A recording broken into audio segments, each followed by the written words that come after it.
बहुत ऐतिहासिक मंदिर एटा पाखापाखि 200 कि 300 मंदिर 300 वर्ष पुराणा हम ये मंदिर गाँ भितर अच्छी पछपटे पूरा फाँका अच्छी। ये जो गछ देखुंती ये ही आविर्भाव होते मालाजेना कारण ये गंजेखिया ठाकुर आउ गंजे यहाँ बहुत प्रिय देखु ताकर कठ थुआई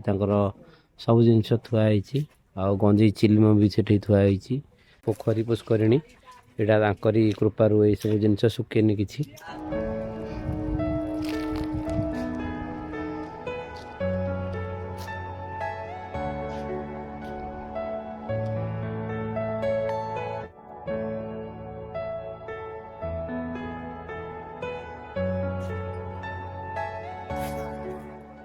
आउ सांगर मोर एटा गोटे आसचु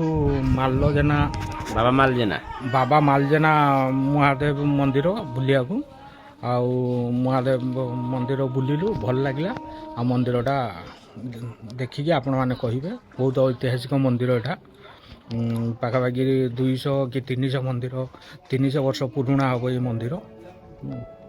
गाँ भितर अच्छी पछपटे पूरा फाँका अच्छी। ये हेले मालाजेना ये हेले बाबा मालजेना देखंतु आंकर अपूर्व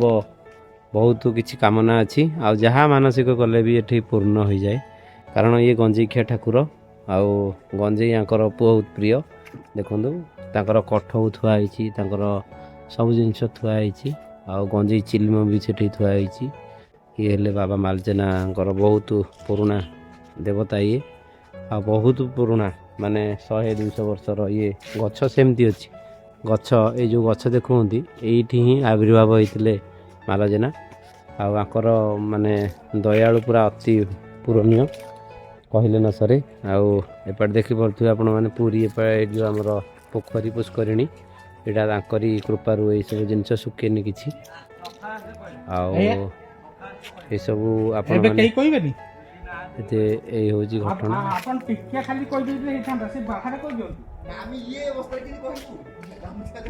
आईटा हूँ यज्ञ कुंड यहाँ यज्ञ कुंड आईटा यज्ञ कुंड आपण मैंने देखिपे पूरा यज्ञ कुंड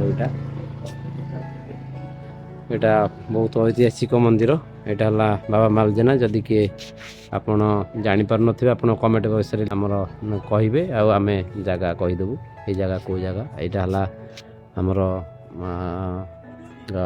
कालुपड़ा घाट पाखापाखि आमर जो अच्छी यहाँ ये आमर मालजेना मंदिर आपण मैंने समस्ते जापारे।